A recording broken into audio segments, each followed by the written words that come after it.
Welcome, true believers. I guess Seanorama here, and here's what we're doing. We're going to be starting a podcast based on my musings of the world around you, and this is episode number 1. Then a few test trials of this. We're doing another test trial right now, and if this test trial works, it's going to go on the air on my SoundCloud page. So, the whole idea of this podcast is that it's going to be from the road. I have a bit of a drive to work every day, and I'm bored out of my gourd to and from work. It's a long drive, it's boring, it's not very exciting. I mean, I can listen to music, I can do whatever on each way, but it's a long commute, and so I've decided to start this podcast called From the Road to talk about my trip to and from and what I'm thinking about that day. Hopefully the frequency of this will not be too much, but enough to keep me from losing my my marbles. So, what do I want to talk about? Well, I want to talk about the state of corporation today. I don't know if I'm going to tackle everything within this 25 minutes or not, but I will try my darndest. And basically what I'm talking about here today is my stance on incorporating and what happens to the people that are within that corporation at the different levels. So currently myself, I am working for the man. As I'm sure most of you are, most of us work for a company, and most of us are not running the company. My wife herself, she runs her own company, and she is the sole employee, so in all respects, she is the CEO, the president, the employee, the whole 9 yards, and she entirely enjoys working for herself. I'm envious of her position, and I think it's freaking awesome what she's doing, and the freedom she gets from it is it's invigorating. I myself, I work for the man, and I have actually written quite a few songs about working for the man.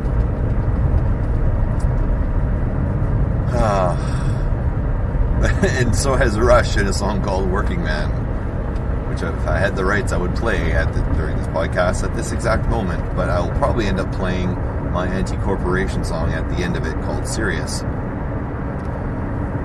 So throughout my career, I have worked for the man, and throughout my career I have made several attempts at carving a path for myself and trying to maintain my identity and maintain my individuality within the corporation. Now, you can achieve different levels of success doing this, and there are different levels of what success can mean. Personally, for me, as I started out as a young buck, I was lucky enough to be trained in the industry I'm in. I won't go into what industry it is because it's irrelevant. This is more of a philosophical take on it. So when I started out, I was trained from the ground up from a couple of seasoned professionals that had a lot of experience with what they did.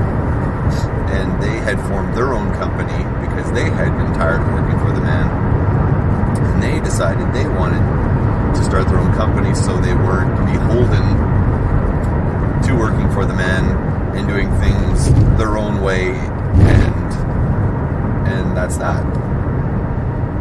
So I worked for these two gentlemen, and they showed me the ropes. And it was an invigorating time. It was phenomenal. It was a pure learning platform. It was akin to actually going to school and learning the trade.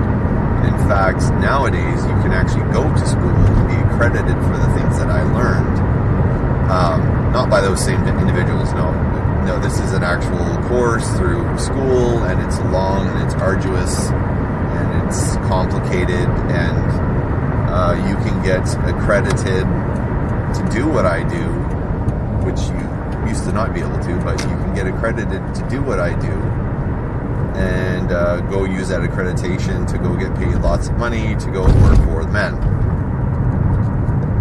I instead got the training for free, got no accreditation, and I'm still in the fair to middling range. However, my wealth of experience supersedes many people that get this accreditation. Now, I've actually kind of taken a look on LinkedIn and a few places like that, and the people with this accreditation, I look at them and I look at their age, not to judge on age, but I look at their age, and then I look at their level of experience. So they have all this technical experience. I should say not technical. So let's rephrase that. They have all this technical knowledge. They've taken the accreditation. They've learned everything they need to learn for this particular career that I'm in, and they're getting paid fair to middling. So I compare them to myself, and when people look at my resume, they see my level of experience. They don't even look at the accreditation. They look at my level of experience and my accomplishments I've done within my industry, and I've got some impressive stats. Someone else on their resume, they have the accreditation, and then people might hire them based on the accreditation alone, but put into real world situations, I don't know how far that accreditation is going to get you. Will it get you anywhere at all? I don't know. I'm very, very curious, and I've never worked with one of these people that have this accreditation, but from what I looked at what they've learned, a lot of the teachings that they've learned are specific example. They're specific criterion. And I don't think that it covers all the bases. I very much think that they would go into a situation where they would have to use what they've learned and try to apply it, and the application is not going to fit. Myself, I learned from two seasoned professionals who didn't have the accreditation but had 30 years experience each, where they could show me every example. They could show me what they had figured out and teach me through practical application. So I've built my career path based on that. Not to take anything away. That's awesome. I just passed a policeman who was looking to ticket people. I don't want to take the accreditation away, but I don't think accreditation replaces experience. So myself, I'm pretty darn close to 20 years experience in my field. I don't think 4 years in school is the equivalent of 20 years of experience. Not even close. And I don't even think it's equivalent to 10 years experience. I don't even think it's equivalent. It might be equivalent to 4 or 5 years experience, perhaps. But anyway, that's just my musing on it. So as I was building my career when I began, it was purely by fluke more than anything else how I came to be where I am today. But there was a bunch of calculated examples of what I was doing specifically to build my career. I've actually built my position, a position that didn't exist 20 years ago. I invented my position, and eventually the world came around to the position I have. Not saying I led what I do, but what I was doing eventually gained a title. And the title became an accreditation. But it just happened to be the things I chose to do in my career to build my portfolio of experience. And by portfolio of experience, I don't mean the places I've worked, but the tasks I've undertaken.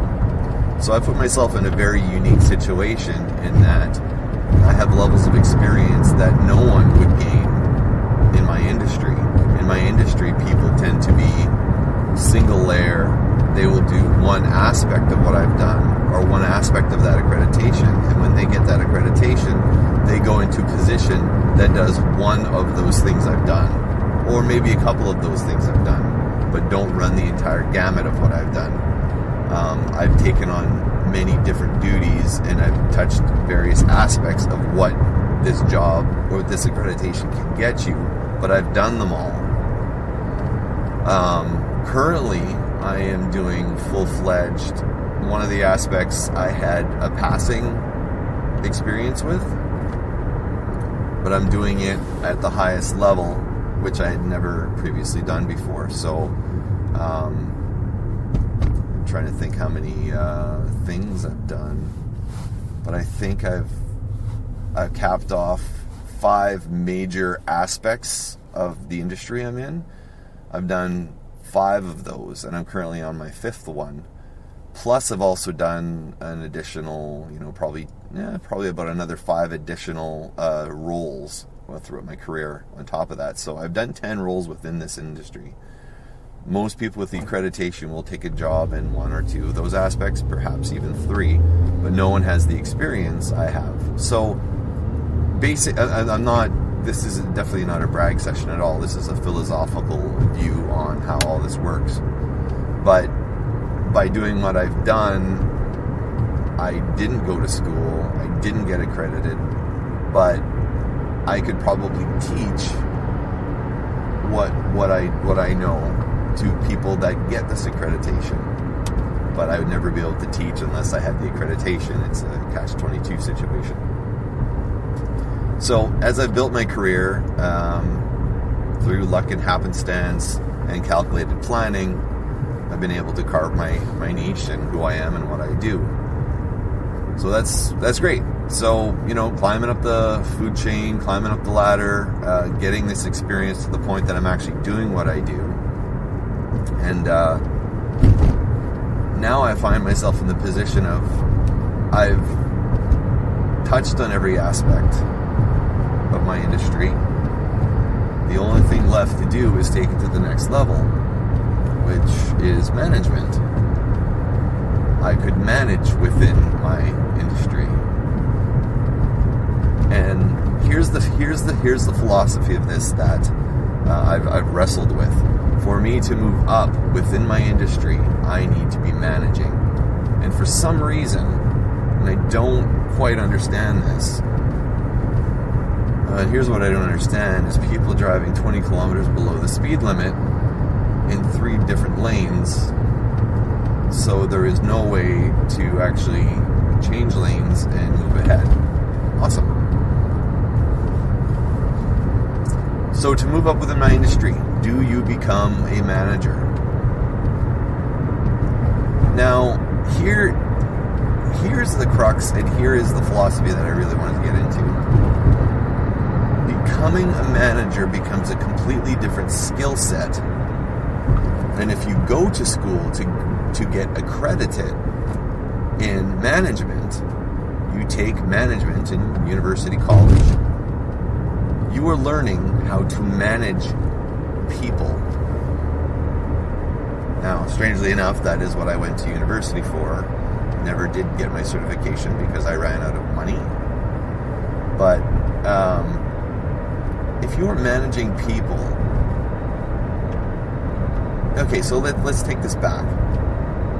Here's what often happens in different industries. You get a management degree that teaches you how to manage people. But now you don't have the skill set.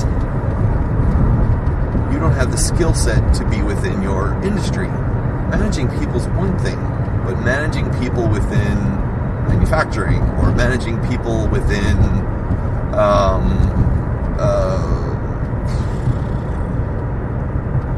I'm trying to use more broad examples. Managing people within manufacturing. So let's break that down. That could be manufacturing of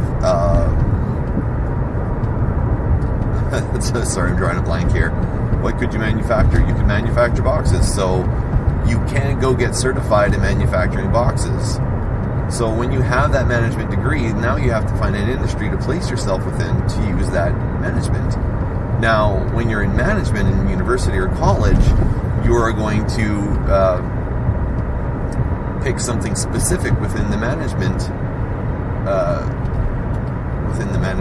field, or I guess within the management school of marketing or accounting or one of those tasks. But you are not getting a degree in managing an engineer or managing an archaeologist or archaeology or managing in topography or whatever. So you have the management degree, and within the management education system, you are learning to manage these very limited fields of accounting or marketing or whatever it is, right? It's very, very general. It's very specific, but you're not applying a management principle to a different industry, which you need to do. There's managers in every single field. Yet when you go to take management in school, those are not the fields you work towards. So here's what happens.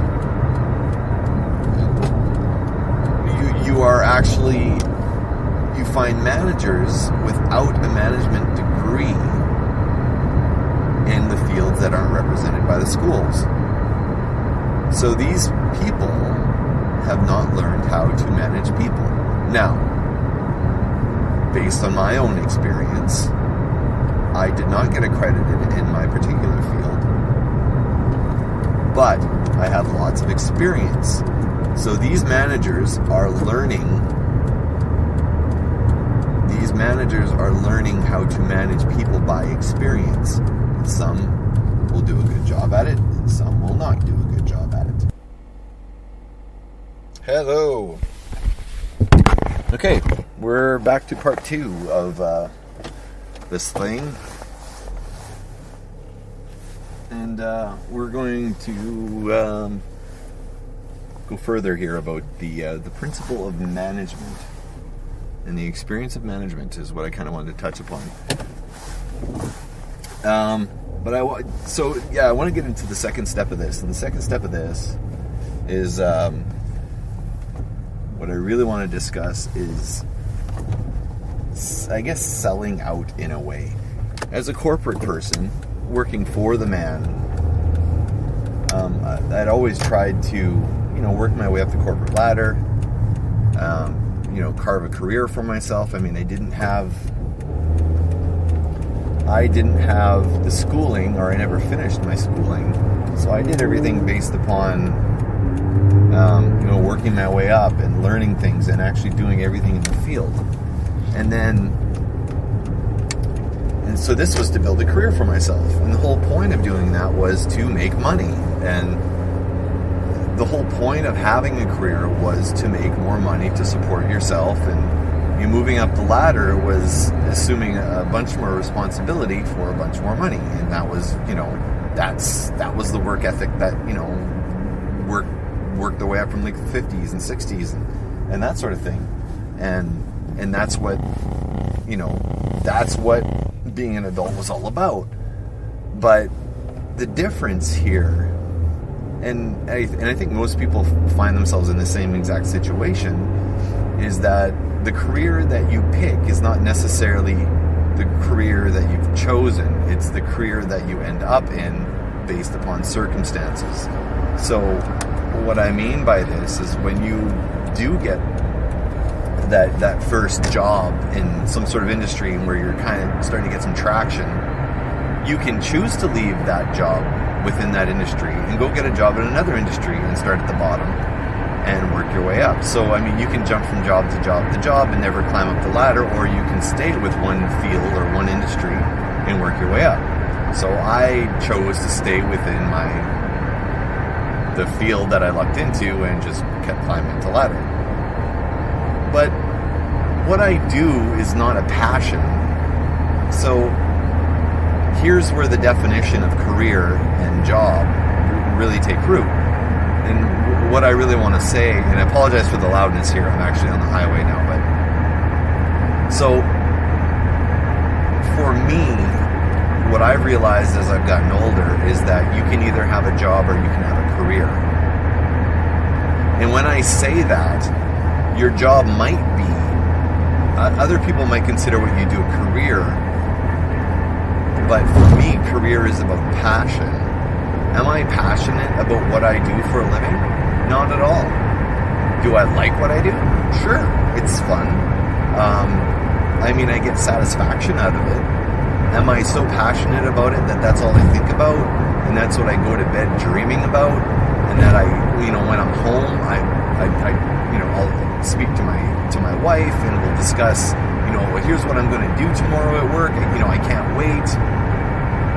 All those sorts of things. It doesn't really,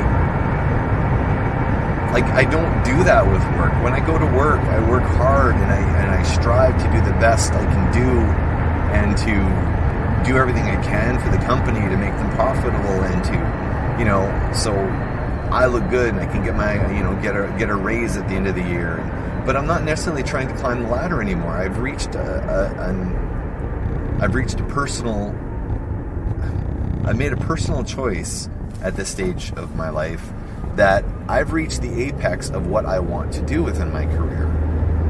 So going back to what I was talking about before with managers managing outside of their field.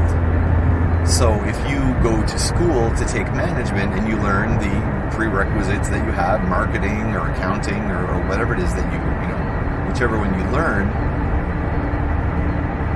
within the management field, you're becoming a manager for those particular fields. But if you were in another field like engineering or whatever, you might go back to school and get a second degree in management, but you probably won't. I mean, you've already got one degree. Do you really need two? And do you really want to spend most of your life in school? Or do you want to start working and start making money and start building up some revenue so you can actually buy a house, get married, go, take a trip to Mexico, every 2 years or whatever it is? Do you want to start working now, or do you want to keep accumulating debt for the chance of making more money down the road? But here's the difference. If you are building a career and you're going to school to learn something that you have a passing interest in for the pure reason of making more money, you're probably not going to be happy. So, all that aside, the aspiration, or the way the diagram has been put together for a career path, or the way I've been taught, or the way I've been shown, or the way I've been raised to believe, is that you work your way up the chain and eventually you make your way into a supervisory position, and then into a manager's position, and then into a director or a VP, like a vice president or a president. That's what you're working your way towards.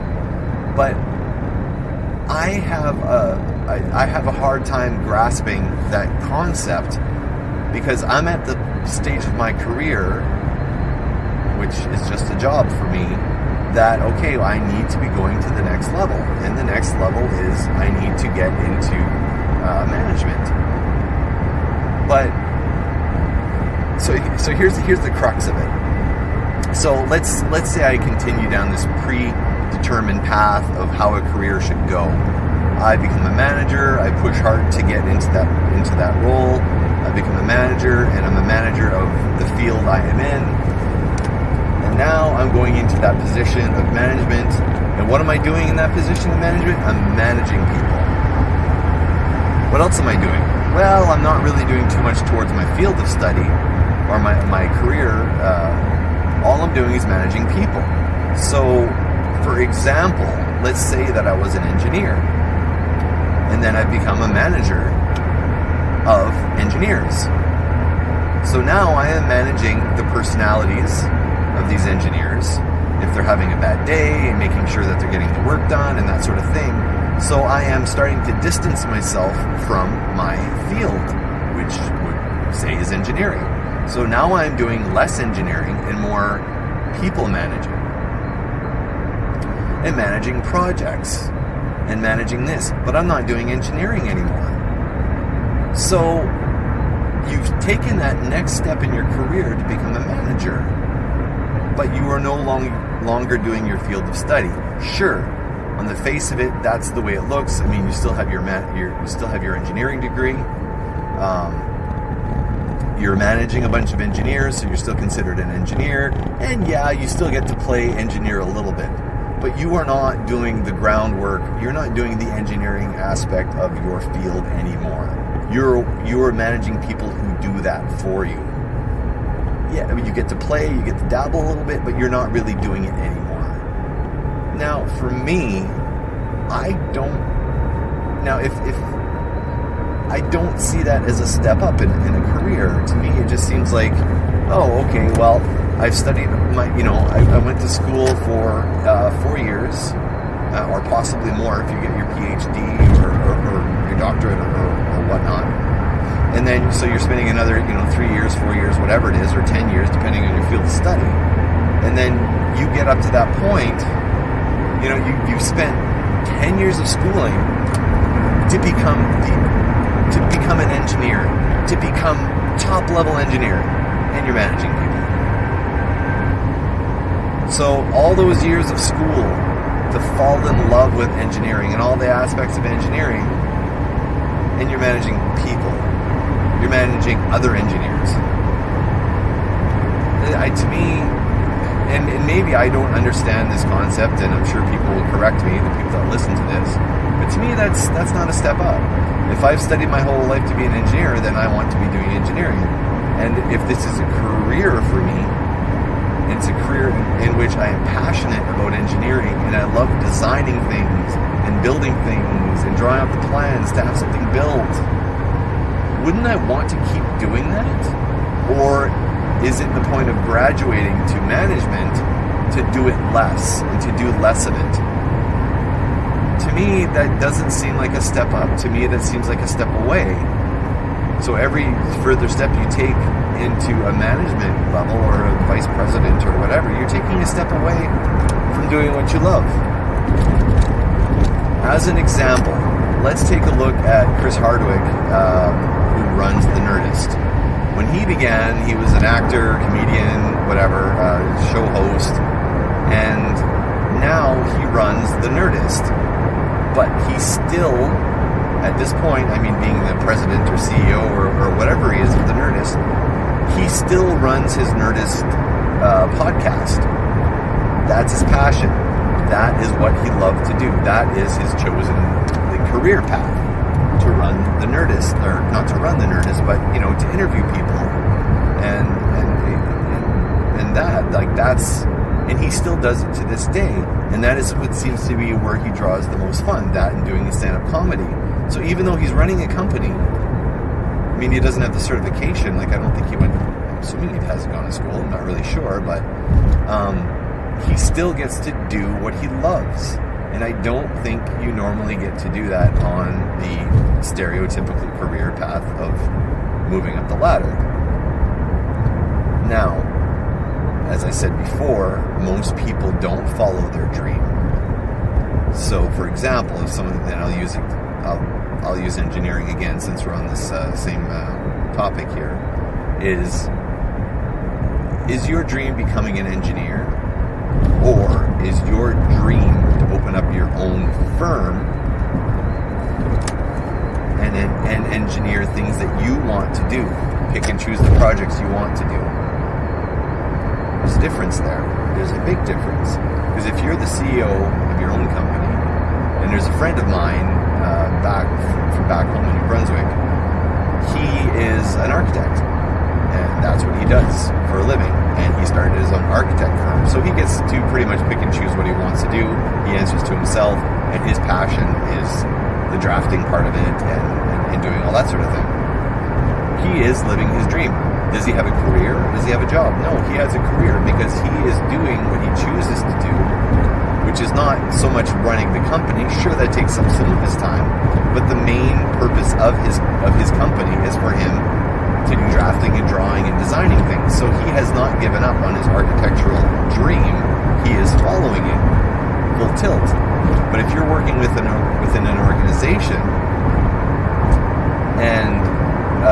architecture and you're designing things, and then what? Then you manage a bunch of people that do that. You're not doing that anymore. You're just managing people that do it. So at that point, do you have a career or do you have a job? And I think you have a job. So this is the crux I am at currently, where I'm at. I do really like what I do. I really, really enjoy it. The certain aspects I really enjoy, the team camaraderie and having a team together and having the team work together to do something or create something or make something or put something together or solve a problem. And I guess in the case of my career, where everyone's getting together and, going back and forth and figuring stuff out and then, solving the problem or, that's the fun part of it. But if my job was to manage people who did that for me and not do any problem solving of my own, then I'm no longer following my career. I'm simply being a manager of people and giving people crap, or getting people to be more productive, or realizing, our quarter end profits are not where they need to be. I need to whip my people into shape and make them work harder. To me, that's taking a step away from your career path. But that's just my choice. I don't think I want to become a manager. I don't mind being responsible for things, but I want to leave work at home. And here, in going back to the difference between job and career, I look at my career as being, I guess part of my career is, I'm a husband and I'm a father and that sort of thing. And those are great. But really my passion is writing, creating, the whole creation aspect of things. So, writing a screenplay or writing a book or writing a song or performing a song, all those creative outlets I have, I love those things. And if I don't do those things, it's like I'm not breathing. Then I get miserable when I can't follow through with those things. Love my family to death, but these are things that are breathing to me that I have to do. And if I don't do those things, I don't exist. People that have careers that passionately enjoy what they do and have an actual career in something they love to do, so a fashion designer, or I guess more the creative arts, to me, those people are following careers, and they think about it all the time. And when they're working, they're not working for the paycheck, or they're not working for, I put my 8 hours in. No, those people work on a project. For example, we'll take a fashion designer. I want to design this whole wave of clothing, for example, or I've got this concept for these series of paintings that I'll be selling eventually.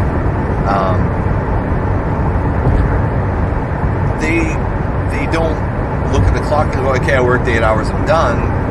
At the end of the day, I'm going to go home to my family. They look at, they just want to get this project done or this aspect of that project done, or, to move on to, the next aspect of that project. That's what they think about. That is their spare time. That is what they do. And for me, I've had a career where I have a lot of fun,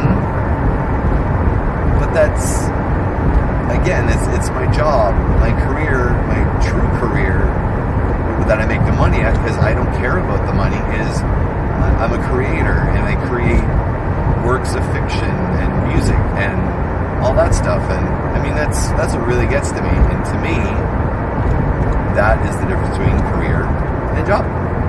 And I have a job I'm good at, a job I'll do well at, but I don't think I'm really interested in the whole aspect of taking a step away from what I do, which I greatly enjoy, and being a manager of said job and looking after people. I think I'm more interested in creating within my job and creating an efficiency and making things better and finding different ways of doing things, all those creative aspects, because I'm a creative person.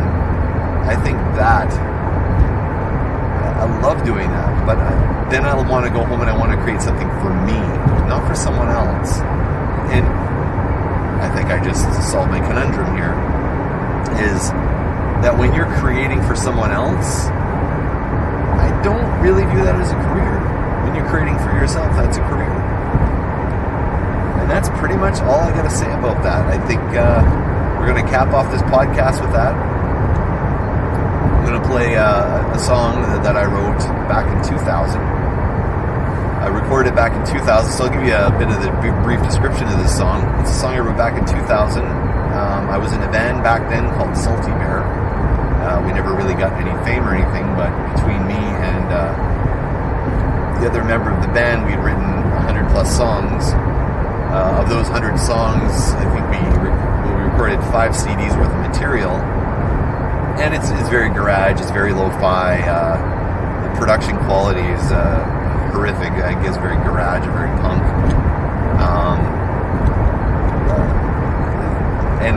Anyway, during that stage, I didn't view myself as much of a songwriter because I always relied on someone else to help me get through the writing of the song. As I didn't play guitar, I didn't play. I played drums and I could sing a little bit. So writing songs for me was very different than most songwriters, because generally songwriters have the ability to play a piano or a guitar, and when they're creating a song, they're writing the music and then they're putting the words together and the melodies for the vocal, and that's how they write a song.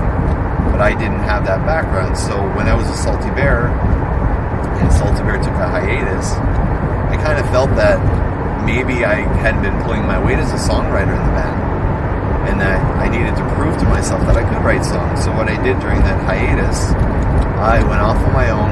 I took 2 weeks vacation, and what I did is I wrote and recorded 13 songs. And it was really cool because I didn't know what I was doing, and I took a lot of chances, and sonically it didn't sound very good because I had no production value. I mean, everything was recorded. I mean, I'll break into this at some other time of the making of that album, but anyway, one of the songs that came off of that I felt had huge potential, but due to my limited ability to play other instruments, other people couldn't hear the potential of the song. So what happened last year, I decided to dig out the old CD and find a way to maybe re-record these songs. Since then, I'd picked up technology had improved, and I became a more capable drummer, which is what I was, and I became a more capable singer. And I was able to take what I did know about playing other instruments, which wasn't great, but I was able to translate the notes and work with my brother to recreate one of the songs from that CD. The one I felt had the most potential, was the most fun. And the song was called I'm Serious, which I renamed as Serious. And I re-recorded it. It's available on my SoundCloud channel where you can find these podcasts, but I'm going to include it within this podcast here. And the song is, it's sort of an anti-corporation song, but I don't want to say that I'm against corporations per se. I'm against the corruption that very commonly exists within a corporation. And the song really is basically a shot at someone in particular that was using their position of power within a company to grind the people into dust beneath him just to get that profit dollar at the end of the day at the sake of his employees. When I'm saying it is an anti-corporation song of a sort, but it's specifically an a-hole song about a person who abuses his position of power. Since recording this song, my wife hated the original version of the song, but once I re-recorded it with my brother, he and I played all the instruments on it. My wife likes the new version of the song, actually really enjoys it, and was able to take those lyrics within the song, and she had a different interpretation of what those lyrics meant, and it was an abuse of power in a different way, a relationship abuse of power. How one person in a relationship or a marriage can totally abuse their position of power within that relationship to have a dictatorship over their spouse. going back, if this is the metaphorical, what I was looking for, I would say I was brilliant, but that was not my intent. It was a very direct message I was giving, but I really like my wife's metaphorical translation of what that message was. Really, really cool shit. So take a listen, people. Hope you like the song. If you want to hear the song, just the song itself on its own, again, it's right here on my SoundCloud channel. Look for Sean McGinity. That's SEAN, and McGinity is McGinity, not to be confused with the other misspellings of my name with other people who may look like me but are not me. And look for the icon of me as a 5-year-old with a piece of wood in my hand, looking about I'm going to conk someone over the head. Anyway, this is my podcast called From the Road, and we'll see you next time where we have different philosophical discussions about certain things. Talk to you later.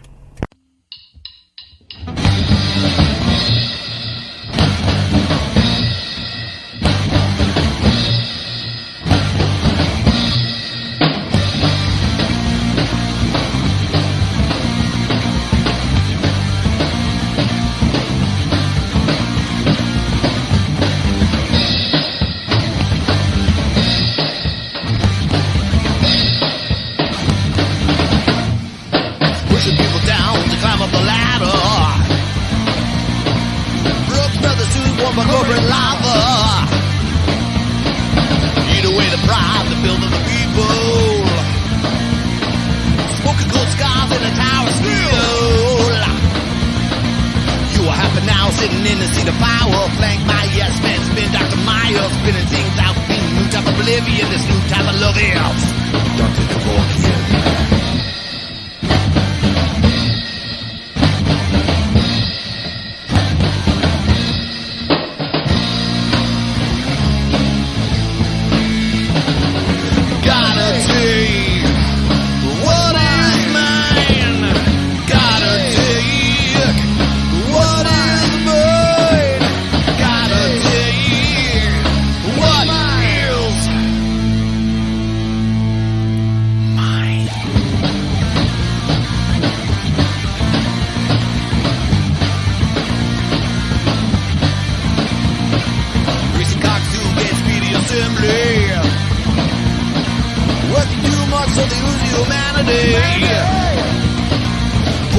So far down the throat, push a cold fought down that they can choke. Free to be me, this power is done. Nothing can change my inner freedom.